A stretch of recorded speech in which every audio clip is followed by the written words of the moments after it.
श्रीमद् भगवत गीता यथारूप अध्याय 6 श्लोक संख्या 39।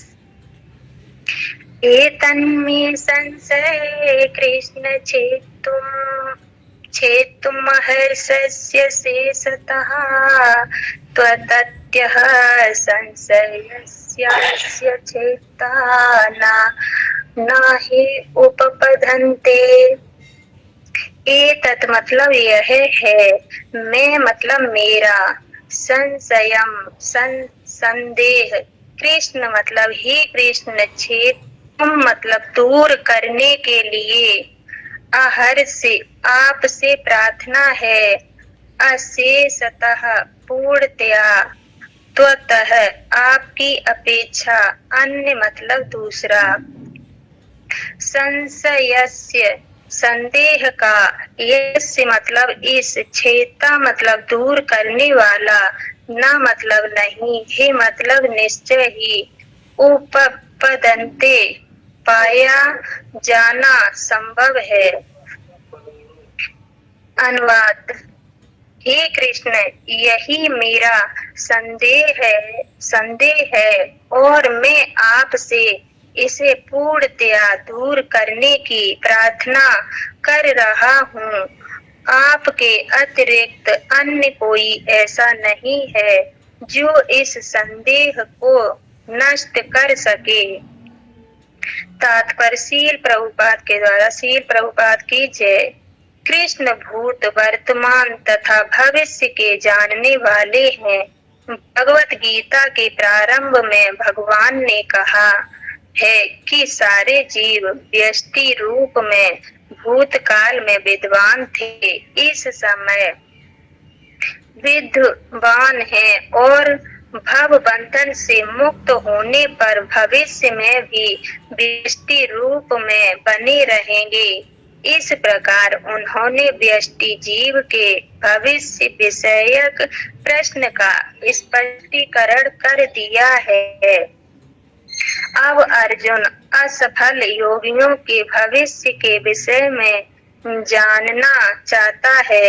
कोई न तो कृष्ण के समान है, न ही उनसे बड़ा, तथा कथित बड़े बड़े ऋषि तथा दार्शनिक जो प्रकृति की कृपा पर निर्भर है, निश्चय ही उनकी समता नहीं कर सकते। अतः समस्त संदेहों का पूरा उत्तर पाने के लिए कृष्ण का निर्णय अंतिम तथा पूर्ण है, क्योंकि वे भूत, वर्तमान तथा भविष्य के ज्ञाता हैं, किंतु उन्हें कोई भी नहीं जानता। कृष्ण तथा कृष्ण भावना भावित व्यक्ति ही जान सकते हैं कि कौन क्या है। हरे कृष्णा। प्रणाम प्रभु जी। तो यहाँ पर बहुत सुंदर वर्णन किया गया है। एतत में संशय कृष्ण, है ना। यहाँ पर बताया गया है कि हे कृष्ण, यदि यही मेरा संदेश है और मैं आपसे इसे पूर्णतः दूर करने की प्रार्थना कर रहा हूं। आपके अतिरिक्त अन्य कोई ऐसा नहीं है जो इस संदेह को नष्ट कर सके। तो भगवान से अर्जुन की भांति भी हमें प्रार्थना करनी है कि भगवान के अतिरिक्त हमारा संदेह जो है, मतलब जो हमारा डाउट है, वो कोई दूर नहीं कर सकता। अब भगवान इस डाउट को कैसे पूरा करेंगे? जब भी हमें कोई संदेह हो कि कैसी किस विधि को अपनाएं, तो हम भगवान के पार्षद मतलब गुरु के पास जाकर, है ना, प्रार्थना कर सकते हैं विनीत भाव से। हे गुरुदेव, कि मुझे ये संदेह है कि मुझे इससे निकालने का कष्ट करें, अर्जुन की भांति। तो भगवान के जो पार्षद हैं, भगवान स्वयं है, गुरु अभिन्न नहीं होते, है ना। गुरु भी साक्षात भगवान के ही अंश स्वरूप है। तो उनसे हमें भवसागर पार करने की प्रार्थना करनी चाहिए, है ना। लेकिन हमने क्या कर रखा है, इस भवसागर को पार करने के लिए हम चाहते तो हैं कि हम क्या करें, इस भवसागर को पार करें, लेकिन जैसे नदी को पार करने के लिए अगर हम अपने गले में बहुत भारी भारी पत्थरों को बांध लें, है ना, तो उन पत्थरों को बांधने के बाद क्या वो भवसागर पार हो पाएगा?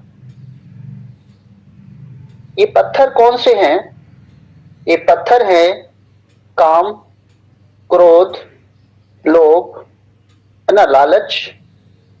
ये भौतिक भवसागर के जो पत्थर हैं, क्या इन सबको बांधने के बाद और फिर हम कह रहे हैं कि आप हमें भवसागर पार कर दीजिए, तो पहले क्या करना पड़ेगा कि भगवान कृष्ण ने पहले यहां पे कहा है ना, काम, क्रोध, लोभ, इनको हटाना पड़ेगा। और यही क्या है, तीनों नरक के द्वार भी हैं। कोई काम क्रोध में हो और फिर कहे कि मुझे निकालिए, तो वो नहीं निकल पाएगा, उसको त्यागना पड़ेगा। जैसे एक उदाहरण है कि एक जगह, एक नगर में एक गधा था। गधा बहुत तेज रेंक रहा था। तो गधे की रेंकने की जो आवाज थी वो लोगों को क्या कर रही थी, परेशान कर रही थी। लेकिन लोगों ने सोचा हमारे नगर के किनारे पर क्या है, एक कुआं है, तो इस गधे को क्या करो, कुएं में उतार दो। तो लोगों ने क्या किया, रस्सी बांधी और उस गधे को कुएं में उतार दिया। अब जैसे रस्सी बांधी कुएं में उतारा, तो गधे की जो कुएं में आवाज जो थी, है ना, वहां पर और तेज हो गई। उसको पढ़ते हैं ना कि जब कुएं में आवाज मारो तो कुआं बहुत तेज आवाज मारता है। तो कुआं वहां पे और तेज रेंकने लगा, है ना, रिवर्बरेशन हो गया। साइंस में एक वर्ड होता है रिवर्बरेशन। तो वहां पे आवाज और तेज गूंजने लगी। तो गांव वाले ने कहा ये तो क्या था, विपत्ति और बढ़ गई। तो उन्होंने कहा कि ऐसा करो, गधे को क्या करो, मट्टी डालो, इस कुएं में मट्टी डालो ताकि गधा दब जाए। बोला ठीक है। तो इस प्रकार उन्होंने क्या किया, कुएं में मट्टी डालना शुरू कर दिया। मिट्टी डाली, गधा क्या करता है, जैसे ही मिट्टी डालता है कुएं मिट्टी के ऊपर आ जाता है। तो मिट्टी डालते रहे तो गधा तो बिल्कुल ऊपर निकल आया। कुआं मिट्टी से भर गया लेकिन गधा क्या हो गया, ऊपर निकल आया। उसी तरह क्या है कि हम संसार में क्या है कि मट्टी डाल रहे हैं बार बार। हम कह तो रहे हैं कि हम कृष्ण भावना भावित हैं, हम बहुत आध्यात्मिक स्तर पर सब कुछ कर रहे हैं, लेकिन भौतिक भव सागर, भौतिक जो चीजें हैं उसको हम ग्रहण कर रहे हैं। तो गधा तो भरकर ही आएगा, जैसे गधा ऊपर निकल आया, उसी तरह हमारे अंदर जो काम, क्रोध, लोभ है वो समाप्त नहीं हो रहा है। हम कृष्ण भावना भावित बेशक है, तो हम उससे निकल नहीं पा रहे। तो यहां पर जब गुरु की फटकार मिलती है, आचार्यों की फटकार मिलती है ना, तो फिर क्या होता है, अगर गधे को काम पर लगा दो तो गधा क्या करेगा, रेंकना बंद कर देगा। उसका मालिक उसको काम पे लगाए, भोजन दे, काम पे लगाए, है ना, व्यस्त रखे उसको। उसी तरह हमारे मालिक कौन है, हमारे मालिक भगवान श्री कृष्ण है, हमारे गुरु हैं, हमारे शिक्षा गुरु हैं, पथ प्रत्यक्षक गुरु हैं, हमारे वैष्णव भक्त हैं, हमारा इस्कॉन संप्रदाय की सेवाएं हैं, है ना। ये सब जो है जिस संप्रदाय से हम जुड़े हुए हैं, तो वो हमारे मालिक हैं। और हम जैसे गधे जो है, स्पेशली मैं, तो रैकना बंद कर देंगे। क्योंकि जब व्यक्ति खाली होता है तो वो क्या करेगा, रैकेगा। कहते हैं ना, खाली दिमाग शैतान का घर। उसी तरह हमें आध्यात्मिक सेवाओं में अपने आप को इन्वॉल्व करना है, जुड़ना है, तभी हम क्या है कि गधे के स्तर से क्या है ऊपर आ सकते हैं। और भगवान के पार्षदों से इसी प्रकार प्रार्थना करनी है कि आप मेरा संशय जो है, इस जो मेरे अंदर जो विचार हैं उसको नष्ट करिए। आपके अतिरिक्त मेरा और कोई है ही नहीं, है ना। कहते हैं ना कि हे वैष्णव ठाकुर दया के सागर, है ना। उसमें मेरे को पूरा याद नहीं है, तो उसमें बहुत अच्छी प्रार्थना है कि आपके अतिरिक्त मेरा कोई नहीं है, आप ही मुझे भवसागर से पार करिए। यहां पर भी कहते हैं कृष्ण सब कुछ जानते हैं। कृष्ण मतलब भूत, हम कहते हैं ना कि कृष्ण की मेमोरी सबसे बड़ी है। भगवान भूत भविष्य वर्तमान सबके जानते हैं। क्यों जानते हैं? कि वो हमारे जन्म जन्मांतर पिता है। ये नहीं कि आज के पिता जो हमारे, है ना, इस जन्म में हमें जो पिता मिल गए, कृष्ण हमारे जन्म जन्मांतर पिता है। वो सब कुछ जानते हैं कि बच्चा कैसा है, उनसे कुछ नहीं छुपा है। भगवत गीता के प्रारंभ में भगवान ने कहा है कि सारे जीव विष्टि रूप में भूतकाल में विद्यमान थे, सारे जीव विद्यमान थे, है ना। भगवान क्या है? अनादि कहा जाता है। मतलब भगवान सृष्टि से, जब सृष्टि की रचना भी नहीं हुई, भगवान तब से है। भगवान का ज्ञान जो है भगवान ने स्टार्टिंग में ही दिया है। चौथे अध्याय का पहला श्लोक, है ना। संसार को तो बस ये पता है कि बस किसने दिया? कृष्ण ने अर्जुन को दिया। लेकिन सूर्यदेव विवस्वान को, इक्ष्वाकु को ये ज्ञान पहले से ही दिया।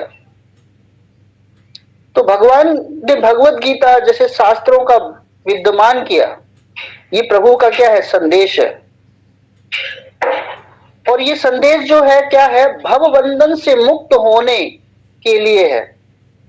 जैसे कुएं में रस्सी पड़ी है और रस्सी में कुएं में गिरे हैं, लेकिन कुएं में रस्सी है, लेकिन वो रस्सी नहीं पकड़ रहा है, निकलने की कोशिश नहीं कर रहा है। उसी तरह हम सब भवसागर में गिरे हुए हैं और हमारे पास रस्सी भी है। और ऊपर के लोग कह रहे हैं रस्सी पकड़कर निकल आओ, मत डूबो मत डूबो, लेकिन हमें उस कुएं में भी आनंद आ रहा है ना। क्योंकि कुएं में भौतिक लोग भी हैं। वो कभी ग्लैमर को दिखा रहे हैं, है ना। जैसे किसी की शादी हो जाती है ना, तो फिर वो कहता है मेरी शादी हो गई है, और फिर वो, है ना, विवाह के समय पलंग पर उछल कर बैठना चाहता है, तो उछल कर बैठेगा तो फिर वो कुएं में जाकर गिर जाता है। तो इसी तरह वो पत्नी कहती है मैं हूं ना इन समस्याओं से निकालने के लिए, आप इसी में आनंद में रहिए। लेकिन हम समझते नहीं है कि, और भक्त लोग कहते हैं, ऊपर चिल्ला रहे हैं रस्सी पकड़ो निकलो, रस्सी पकड़ो निकलो, है ना। ये गीता का माध्यम है। हमारी जो क्लासेस जो हो रही है ना, हमारे जो इस्कॉन में भक्त लोग होते हैं, आप माला का जप करिए, रस्सी को पकड़िए। माला का जप करना मतलब रस्सी को पकड़ना है। शास्त्रों का ज्ञान लेना क्या है? भवबंधन से मुक्त होना है। तो इस प्रकार जो हम क्या कर सकते हैं, रस्सी को पकड़कर भव सागर को पार कर सकते हैं। और कुछ भक्त लोग रस्सी पकड़ते तो हैं, ऐसा नहीं कि रस्सी नहीं पकड़ते, लेकिन रस्सी को कसकर पकड़ा जाता है। ढीले हाथ से पकड़ोगे रस्सी तो फिर वो क्या हो जाएगी? नीचे सरक जाएगी। तो रस्सी को कसकर पकड़ना है, क्योंकि कुएं की गहराई ज्यादा है ना। तो भवबंधन से मुक्त होने के लिए भविष्य में ही विष्टि रूप बने रहेंगे। इसी प्रकार उन्होंने विष्टि जीव के भविष्य में विषय प्रश्न और स्पष्टीकरण कर दिया है। अब अर्जुन असफल योगियों के भविष्य के विषय में जानना चाहता है ना। असफल योगी कोई ना तो कृष्ण के समान है और न ही उनसे बड़ा है। तथकथित बड़े बड़े ऋषि और दार्शनिक जो इस प्रकृति की कृपा पर निर्भर है, निश्चित रूप से उनकी समानता नहीं की जा सकती, है ना। निराकारवादी तो क्या कहते हैं, और आजकल तो ढोंगी बाबा बन गए, बोले हम ही कृष्ण हैं। लेकिन यहां पर क्या है, कृष्ण से कोई ना बड़ा है, समान भी नहीं है।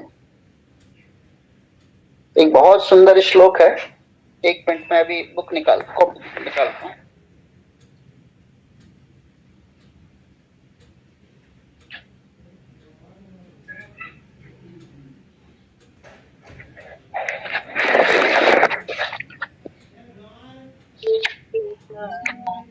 कृष्ण हरे हरे राम हरे राम।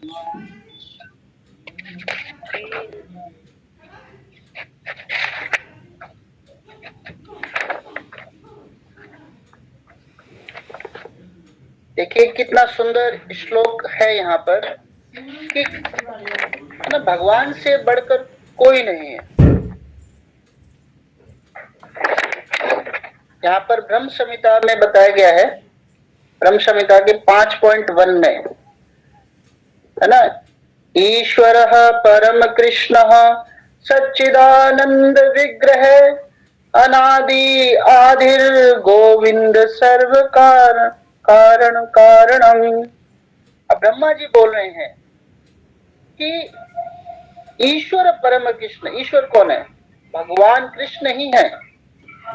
उन्होंने ये नहीं कहा कि शिव है ना, विष्णु को भी नहीं बोला उन्होंने। कृष्ण जो है अनादिर आदिर, सबसे पहले, और कोई नहीं है जो उनके बाद कोई नहीं है, मतलब उन सबसे पहले है। उनको किसी ने जन्म नहीं दिया है, वह जन्म से पहले हैं, वही सर्व कारण कारणम है ना, causes of the all causes, सर्व कारण कारणम है। वेदव्यास जी ने भी बहुत सुंदर कहा है श्रीमद् भागवतम में, पहले स्कंद के 3 अध्याय के 28वें श्लोक में, एते अंसा चला पुंसः कृष्णस्तु भगवान स्वयं इंद्रायारी व्याकुलम लोकम मयंती युगे युगे। कभी भगवान अपने अंश में आते हैं तो कभी भगवान अंश के कला रूप में आते हैं। कृष्ण तो स्वयं भगवान है, उनसे ही सारे अवतार, 24 के 24 अवतार जो हैं भगवान कृष्ण से ही आते हैं। तो कृष्ण के क्या है, कृष्ण तो सारे अंशों के अंश है। और कोई जैसे जीसस भी या अल्लाह भी आते हैं तो वो भगवान के अंश स्वरूप में आए हैं, है ना। गुरु जो आते हैं वो भी भगवान के अंश स्वरूप में आते हैं। तो कोई न तो कृष्ण के समान है और ना ही उनसे बड़ा है। तथकथित बड़े से बड़े ऋषि दार्शनिक जो प्रकृति के कृपा पर निर्भर रहते हैं, निश्चित ही उनकी क्षमता नहीं कर सकते। अतएव समस्त संदेशों का पूरा उत्तर पाने के लिए कृष्ण का निर्णय ही अंतिम और पूर्ण है। जो भी भगवत गीता में कहा गया है ना, वो ऐसा होना चाहिए, कठस्थ होना चाहिए कि कृष्ण का निर्णय पूर्ण है। संसार में जो हमें दिया जाता है वो अपूर्ण है, क्योंकि वे भूत वर्तमान तथा भविष्य के ज्ञाता है। जैसे हम समझ सकते हैं कि भगवान कृष्ण हमारे कब से पिता हैं, और ये जो संसार में हमें पिता मिले हैं वो इस जन्म के पिता हैं। तो इस जन्म के पिता भी हमें उतना नहीं जान सकते जितना हमारा परम पिता हमें जान सकता है। तो इसलिए हमें अपने परम पिता के आदेशों को, क्योंकि वो जानते हैं कि हम कितने, है ना, कितने नीचे गिरे हुए हैं, स्पेशली मैं, तो वो सब जानते हैं। इस जन्म के पिता के सामने तो हम अच्छे भी बन सकते हैं, उनको दिव्य दृष्टि नहीं है ना, डिवाइन आइज नहीं है, लेकिन भगवान सब जानते हैं। कहते हैं कि एक चोर होता है ना, वो चोरी करता है, वो कहता है कि मैं चोरी करूंगा। तो चोरी कब करेगा? बोले दिन में तो करूंगा नहीं, दिन में मेरे को देख लेंगे, रात में करूंगा। भगवान कहते हैं कि दिन में सूर्य देवता होते हैं, सूर्य देवता से बच नहीं सकते। भगवान ने क्या है, कैमरे लगा रखे हैं, हर जगह भगवान के कैमरे हैं। भगवान बोले कैमरे कहाँ कहाँ हैं? बोले सूर्य देव भी एक कैमरा है, तो दिन में चोरी नहीं कर सकते। बोले रात में करेंगे? बोले चंद्र देव भी एक कैमरा है। बोले अच्छा, तो अमावस के दिन करेंगे, जब, है ना, जब न चंद्रमा होगा। तो वायु देव भी एक कैमरा है। बोले वायु ने, तो वायु रहित स्थान पे करेंगे, है ना, वायु रहित स्थान पे जाओगे तो मर जाओगे, सांस कहां से लोगे। पलकों में निमाई देव बैठे होते हैं, उनको कहां से दूर करोगे। तो भगवान सब जानते हैं कि हमारी पोजीशन क्या है, हमारा स्टेटस क्या है। हम चाहे अपने आप को कितना भी संसार में छुपा लें, लेकिन हम भगवान के सामने तो नहीं छुप सकते ना। भगवान सब जानते हैं, और ये हमें पता है, अंदर से हमें पता है कि हम क्या हैं। तो हम भगवान से ही प्रार्थना करें, हे प्रभु मुझे अपनी शक्ति दीजिए कि मैं आपके निर्देशों का, आप, है ना, मैं अपने गुरु के निर्देशों का सही तरह पालन कर पाऊं। हे प्रभु मुझे शक्ति दीजिए, है ना, प्रयास करिए, तभी भव सागर से पार हो सकते हैं। अन्यथा कोई कितना भी कुछ कहे, लेकिन वह इसी भव सागर में ही रहेगा। तो कृपा तथा बड़े से बड़े ऋषि तथा दार्शनिक जो प्रकृति के कृपा पर निर्भर हैं, निश्चित ही उनकी क्षमता, निश्चित ही उनकी समानता नहीं कर सकते। अतः समस्त संदेशों का पूरा पूरा उत्तर पाने के लिए कृष्ण का निर्णय अंतिम तथा पूर्ण है, क्योंकि वे भूत, वर्तमान तथा भविष्य के ज्ञाता है, किंतु उन्हें कोई भी नहीं जानता, है ना। भगवान क्या कर दें ये समझ सकते हैं? बोले भगवान क्या कर सकते हैं? भगवान, है ना, राजा को फकीर बना सकते हैं और फकीर को राजा बना सकते हैं। भगवान ये कर सकते हैं। तो भगवान की कृपा को नहीं पता भगवान किस भक्त पर कितनी क्या कृपा कर दे, ये नहीं पता। कृष्ण तथा कृष्ण भावनामृत व्यक्ति ही जान सकता है कि कौन क्या है। जो, है ना, गुरु, ऐसा नहीं है कि गुरु हमेशा कृष्ण भावना भावित रहते हैं। हम सोचें कि हम गुरु से बच सकते हैं, बिल्कुल नहीं बच सकते हैं। गुरु महाराज सब जानते हैं। हमने बेशक अभी गुरु महाराज का मंत्र बोलना शुरू कर दिया ना, तो हम सोच रहे हैं गुरु महाराज हमें जानते हैं कि नहीं जानते। एक एक की खबर है ना, कौन किस भाव में आगे बढ़ रहा है। इवन हमारे शिक्षा गुरु जो है, मतलब मैं परसों उनके बारे में मैं सोच रहा कि मैं उनके साथ प्रसाद पा रहा था, तो मतलब प्रभु जी एकदम बोले मेरे से कि आजकल सुमन लता माता जी नहीं आ रही हैं क्लास में, तो क्या बात है। तो मैं मतलब एकदम थोड़ी देर हैरान हो गया कि प्रभु जी की मतलब क्या, मतलब एकदम वो पता है एक्यूरेट कि कितनी क्लास में कौन भक्त नहीं आ रहा है, कौन, मतलब प्रभु जी को अपडेट पर पूरा सब कुछ पता है, नजर सब पर है। हम सोच रहे हैं कि हम अपने शिक्षा गुरु से बच सकते हैं? नहीं बच सकते। फिर मैंने प्रभु जी को बताया कि थोड़ा तो मतलब शिक्षा गुरु है ना, कितने सब कुछ की इंक्वायरी जान रखते हैं। हम सोच रहे हैं कि उन बारे हमें क्या पता, प्रभु जी हमारे बारे में क्या बोलते होंगे, एक एक की अपडेट रखते हैं। मतलब पहले मैं नहीं जानता था, लेकिन जैसे जैसे है ना प्रभु जी से यह सानिध्य होता रहता है, बाहर बाहर कॉल करना पड़ता है, दिन में एक बार तो करना ही पड़ता है। तो प्रभु जी आप बोलते हैं कि वो भक्त नहीं आ रहा है, ये नहीं आ रहा, पूछो उनसे क्या हुआ। तो मतलब एक एक की खबर रखते हैं। तो हमें समझना चाहिए कि हम अपने गुरु से, शिक्षा गुरु से, अपने भक्तों से हम कैसे बच सकते हैं। तो कृष्ण भावना भावित जो व्यक्ति होता है स्पेशली, वो सब जानता है, सबके हृदय को जानता है, सबके चेहरे को पढ़ सकता है। बनावटी स्माइल जो रखते हैं ना कुछ भक्त लोग कि हाँ मंदिर में पहुंचे तो बड़ी सुंदर स्माइल, भक्तों के बीच में हो तो स्माइल, भक्तों के बाहर निकले तो फिर वही रूप। तो गुरु सब जानते हैं, है ना, प्रकट करना चाहिए बस। तो यहाँ पे बताया ना कि कृष्ण के सामने अपने संदेश को प्रकट करना चाहिए। तो इस प्रकार कि अगर हमें इंक्वायरी करनी भी है तो हमें सर्वोत्तम इंक्वायरी करनी है ना, बचने का प्रयत्न करना है। जैसे किसी को फांसी लग जाए, कोर्ट, सुप्रीम कोर्ट भी कह दे कि इस व्यक्ति को फांसी की सजा होगी, तो कौन बचा सकता है?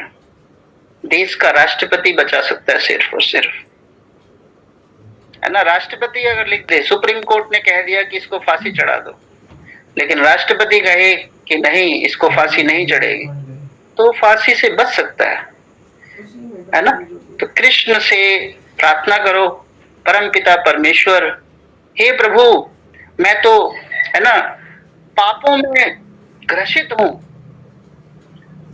कितने जन्म जन्मांतर मैंने पाप किए हैं, हमार जीवन सदा पापे रहता, नहीं कोई पुण्य लेश, है ना। कितना दिखावे में पुण्य कर रहे हैं हम, तो कोई हमारा पुण्य नहीं है। तो हम सब भगवान से, गुरु से प्रार्थना करें कि हे प्रभु आप हमारे पापों को नष्ट करो, ताकि हम कुछ ना कुछ अच्छा कर पाए और हमारा ये जन्म जो है सार्थक हो पाए, है ना। भारत भूमि ते हैल मनुष्य जन्म यार, जन्म सार्थक कर कर परोपकार, अपने जन्म को सार्थक करो। हरे कृष्ण माता जी।